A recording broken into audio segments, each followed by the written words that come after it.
नमस्कार. गेल्या 8-15 दिवसापासून तब्बल शिरस मार्ग शिंदफाना त्रिवेणी संगम या गावामध्ये 8-15 दिवसापासून पाऊस चालू असल्यामुळे मी मागच्या ब्लॉकमध्ये तुम्हाला व्हिडिओ पाठवला होता. आणि त्या व्हिडिओला बरेचसे शेतकऱ्यांचे प्रतिसाद भेटल्यामुळे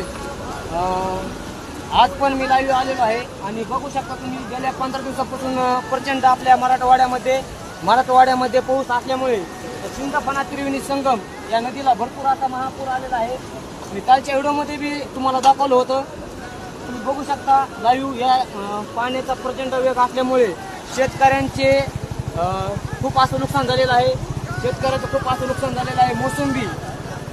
मोसंबी, ऊस, सोयाबीन वगैरे असं खूप शेतकऱ्याचं या पाण्यामध्ये वाहून गेलेलं आहे. तरी माझी एक सरकारला एक विनंती आहे की शेतकऱ्याला त्यांच्या नुकसानीपेक्षाही जास्तीत जास्त त्यांना मदत भेटली पाहिजे.